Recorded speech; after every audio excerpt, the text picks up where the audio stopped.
And hello, everyone. We're here. It's Emil. It's Emil Guillermo. Emil Amok to you. We're here in the art bunker. That's what I like to call it. Um, Preparing for a the opening of a new play, the Shine Challenge 2025. Well, there you see it on the screen. It's at the Theater for the New City. January 30th, we open. A couple days, 2 days. And it runs through the 16th, Thursday through Sunday. Go to theaterforthenewcity.com, I believe. That's their website. Or you can go to the link for tickets, Ovation tickets. Now, what is the Shine Challenge? Well, we're coming up to Black History Month. And Shine is a mythical character, symbolic character, who was created by the oral tradition in the Black community. You just imagine when the Titanic went down in 1912, it was seen as this iconic image of white supremacy. It was the biggest unsinkable boat, and it went down.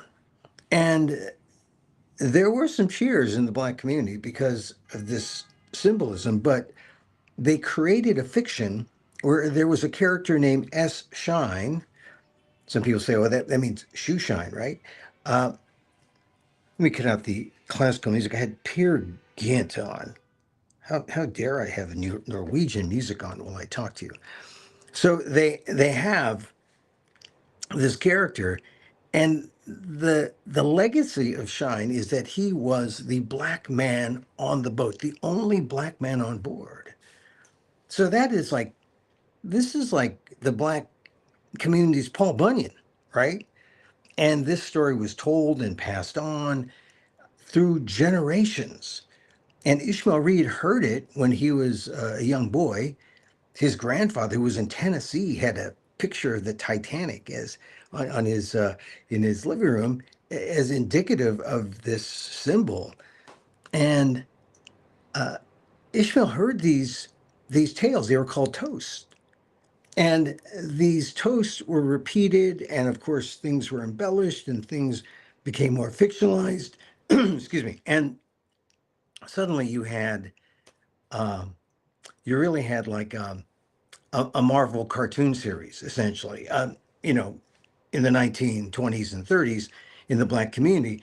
And only Langston Hughes, the poet and author, Langston Hughes, put down 44 lines. And from that, Ishmael Reed used his imagination and said, Shine deserves a trial. If he's accused of, right, if he's accused of sinking the Titanic, being the only black man on board, he's got to have a trial. So Ishmael created a trial. And I'm fortunate enough to be in the play. And so I'm playing a white racist. I know some people out there are J. Bruce Ismay fans. J. Bruce Ismay was the owner of the Titanic, and he has been maligned. He's always cast in movies and in narratives about the Titanic as if, hey, this guy's a chicken. He's a coward. He jumped, Edwardian principles, ladies and children first, and he was out there jumping on a lifeboat to save himself, and I played that role. So I'm kind of the villain. And it's interesting that it's an interesting bit of casting that a Filipino, an American Filipino, American born, is cast as the white victim or white villain. Don't you think? I mean, that deserves something. I mean, that's something, right? And so that's kind of a break. I have a very small part. You don't have to fly to New York to see me, but if you're in the area, you can come see me. It's an interesting show if you've never seen Ishmael's work, and if you want to know more about the Titanic, which who wouldn't, right? I mean, Leonardo DiCaprio, right? I'm king of the world. Now that wasn't the Titanic. Here are some true stories adjudicated in the theater. So catch it. It's playing January 30th through February 16th. Theater for the New City, New York City, on First Avenue, the Lower East Side. It's maybe off Broadway, maybe three times off Broadway, but it's I think you'll enjoy it. It's worth it. It's a we're seeing some great performers like the guy who plays Shine, Brian Simmons, good guy. Friend of mine, Joy, plays. She's the closer. You just want to hang out to see Joy at the end. And then, I have my brief little moment. My brief little moment. The Shine Challenge 2025. We did a Zoom version that I, you know, plug to people who follow me. This is the live theater version. And the live theater version it's different, right? It's just the live theater version. There's nothing like live. Nothing like live. And just being in the theater for the first time, it was like, oh, wow. I mean, I like doing this, but just being in the theater the first time, it was like, so it'll be a good show. Thursday opening night. I hope to hit some open mics too, to do some comedy. I don't know. I'm supposed to be up in the Upper East Side doing something, and gonna connect with some friends of mine who are out here, are comedians. But the Shine Challenge, that's my focus, and I hope that you catch that. Now, I don't have all my gizmos. I don't have all my sound things with me as I'm on the road. But I'm watching all the news. I'm keeping up with all the news, and I think now President Trump is up to like 300 executive orders. Now, I know I said I was going to try to adopt the Dave Chappelle approach and say, oh, maybe Trump is, whether you voted for him or not, whether you like him or not, we got to like him a little bit, right? I mean, you got to root for him to not do stupid things. Now, the 14th Amendment, when he tried to overturn birthright citizenship, that was blatantly unconstitutional. Well, now he's trying to do another thing that is blatantly unconstitutional. But what the hell? He's going to fight, right? The Trump administration temporarily paused federal grant, loan, and other financial assistance programs effective at 5 p.m. Eastern today. That's just in a few hours. So if you are, if have a nonprofit, if you are reliant on federal grants, if you're a government entity, city, a state, a county, you're reliant on federal government money. Some of that money is not going to flow for a while. It could be temporary till February 7th, but it's stopping. And this is just kind of like a shock. I mean, just imagine you're breathing normally, everything's fine, everything's functioning, and suddenly you stop breathing. Suddenly something stops. You're sick. You're calling the emergency room. So there's people panicking around the country. It's just something that Trump thinks he can get away with and thinks he can do. And in keeping with that 14th Amendment idea of trying to challenge something that's clearly unconstitutional, what is more unconstitutional than challenging monies that have already been authorized and appropriated and are ready to be dispersed? And now it's being challenged by the president after the Congress has already approved it? No, no, no. And yet, who were the people speaking out and saying boo? What we're seeing is really an unprecedented power grab by the executive branch, the president, in this case, Trump, and trying to say, okay, you're appropriating that. That is your power. This is my power. I'm going to do this. I'm going to stop you. I'm going to filter it again. We're going to put it through a double filter. This is sort of like I've been through this. People who are of color know this. It's like going through a double secret probation period, right? You go through, and then they get you again, and then they try to get you in a mess up, and then they fire you. So this is the double filter on federal monies, and it's justified by the president saying that, well, you know, we we we're we were given a mandate. No, they weren't. But we were told by the American public that they want us to spend money responsibly. Yes, spend money responsibly, but don't break the law. Don't do something unconstitutional in doing it. And isn't this what Doge is for? Isn't this what you're trying to do with Doge and with with Elon Musk to try to get efficiency? Well, you don't have to create these little fires with the halting of temporary grants, but this is the shockwave that's being sent by the president, and this is his way of governing. Is this what you wanted? Is this what you really wanted if you knew that Donald Trump would be this kind of president? I mean, it's been, what, less than 2 weeks. And already we have had major seizures that have suggested what is wrong with this guy? Or is he right because it's something that's a correction to what is wrong with America? Is America? I mean, look at all the stuff that happened in Davos, right? The economic stuff, where Donald Trump is like, I mean, to our allies. So we are not going to be we're not going to be taken advantage of. We're not going to be taken advantage of.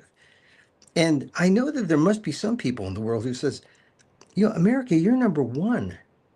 Yeah, yeah, yeah, you don't have to, like, why are you acting small? And so America acting small to the world, to its allies. Look what happened to Colombia. When the Colombian president said, no, I don't want to take those people you're deporting. I think he mostly objected to the fact that they're being deported in a military plane. Because military, you can send a domestic flight, send them some of these aren't criminals. Trump wants to make the point. They're criminals. They're going in a military plane. We're sending math. This is part of mass deportation. And if you don't like it, Colombia, we are going to slap on some tariffs on you. Oh my God, tariffs. So nothing like testing tariffs first on your friends rather than your enemies. Because what are friends going to do? They're going to say, oh God, okay, all right, whatever you want, Donald. It's this is the world. And this is the world where America is already dominant, but America is acting like it's so small, and it doesn't want to play. It doesn't want to play anymore.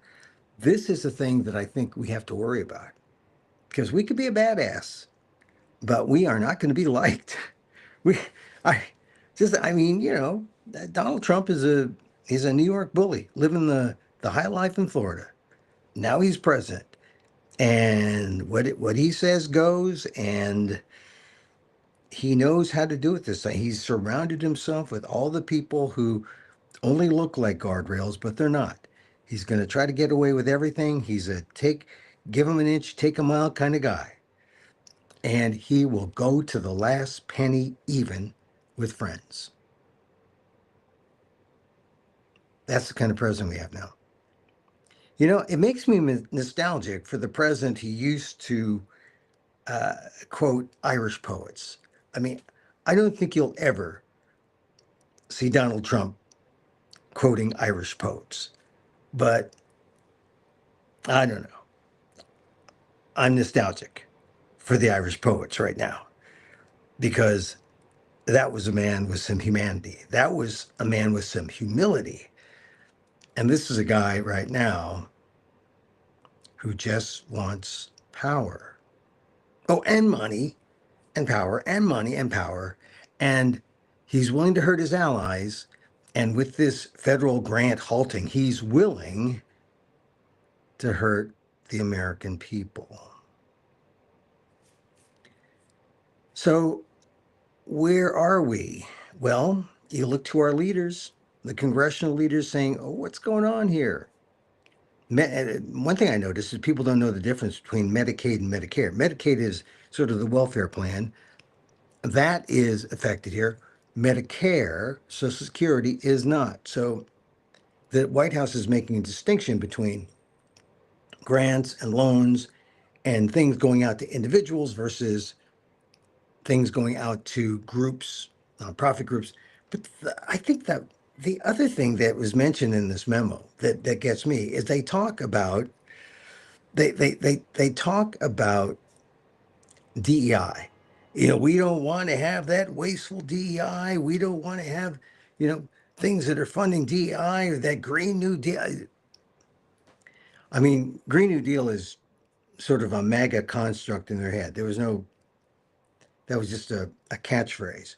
But in other words, things that might address perhaps the biggest problem facing mankind, climate change, out.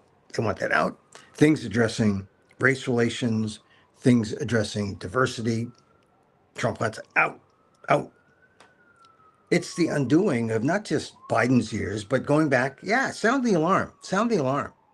You got to sound the alarm on it. We're going back to at least 1964. Yeah, they're coming. They're coming. We're going back to at least 1964 and further back when you include things like the birthright citizenship, the challenge to the constitutional sense of birthright citizenship. Trump is going back to at least 1898. 1898, Wong Kim Ark. Everyone knows Wong Kim Ark now, right? Because that was the Chinese American born in San Francisco rather, who that was his case, upheld the 14th Amendment's birthright citizenship. Soil julis, I think it's called. Is that in Latin? You're on American soil. You are on soil. Anyway, I think we're seeing all this happening now, this undoing, and we're the leaders. Ideally, you want to see Republicans stepping up, Republican congressmen, congresspeople, members of Congress, right?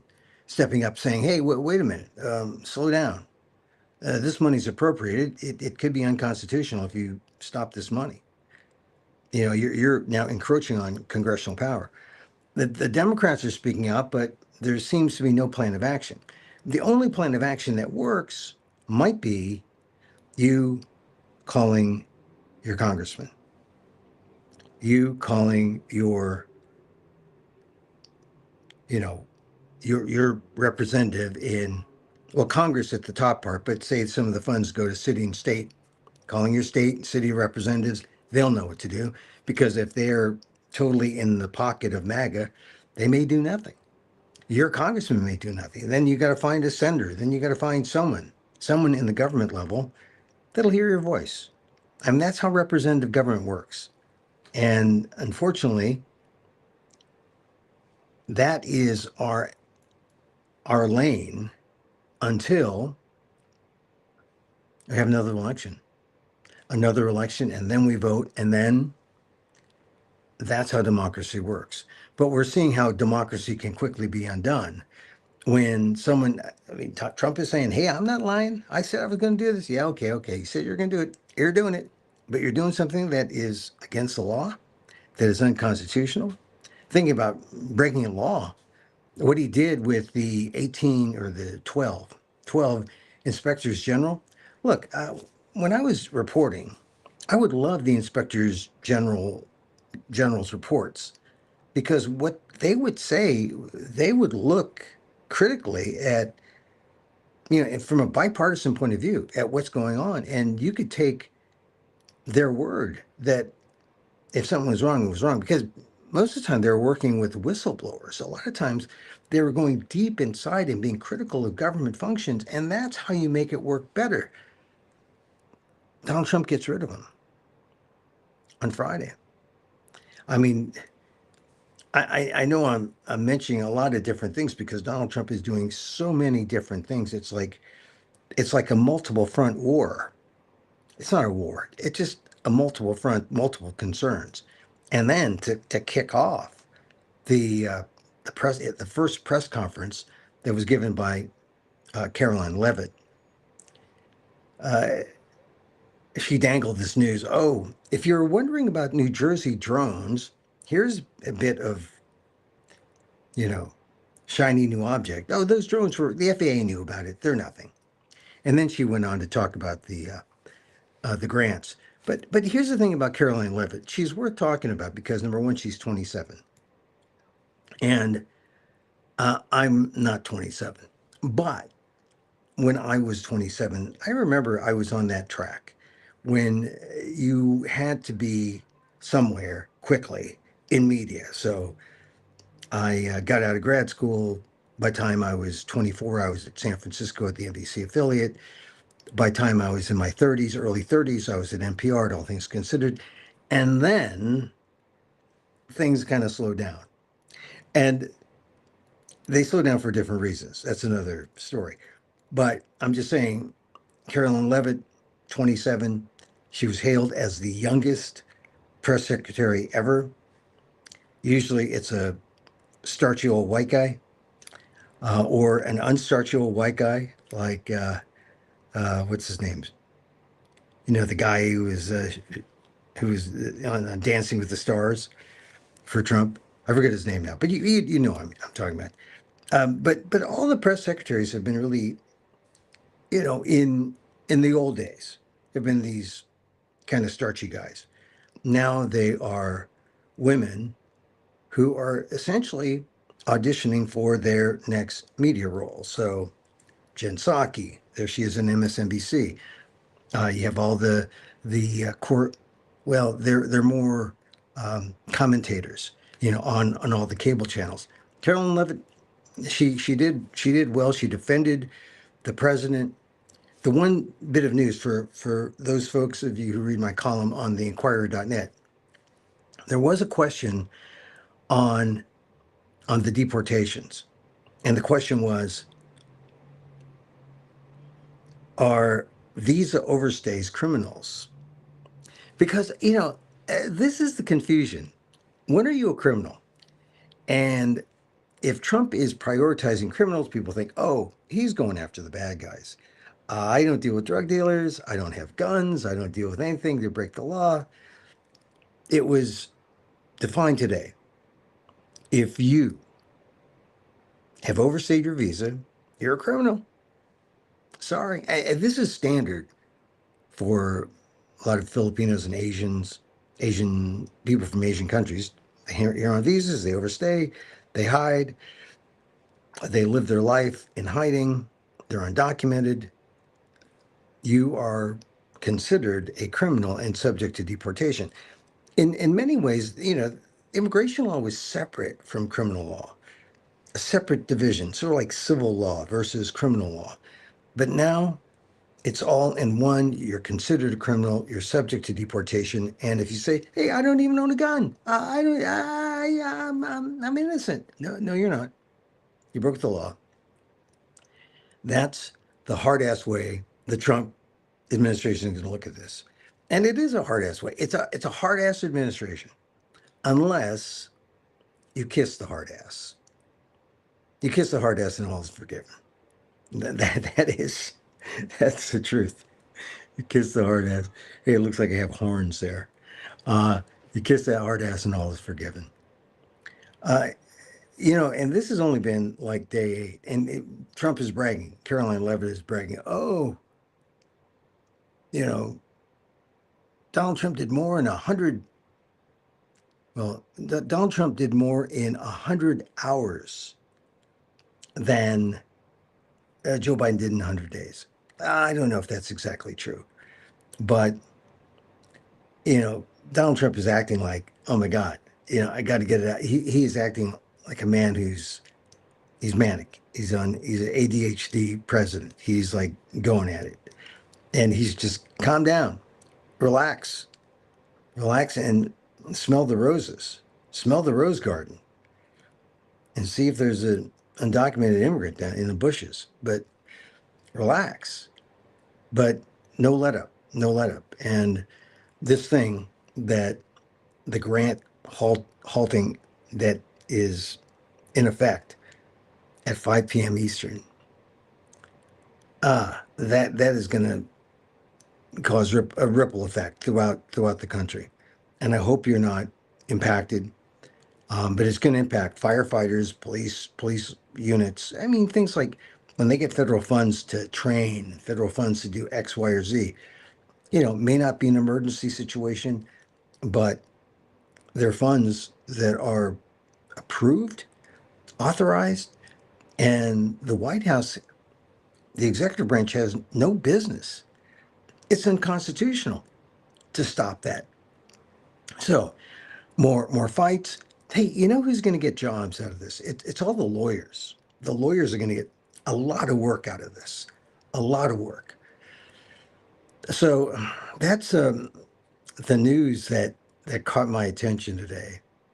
Other bits of news, excuse me, caught my attention. They have this thing in New York, the corpse flower that everyone wants to get a whiff of. I don't get it, the corpse, but they're lining up. It only blooms once every 80 to 100 years. I've never heard of the corpse flower, but, does it smell like old cheese? Does it smell? I don't know. I don't know.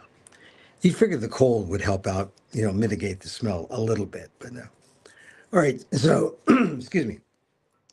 So I'm here in New York, and um, I'm doing this play.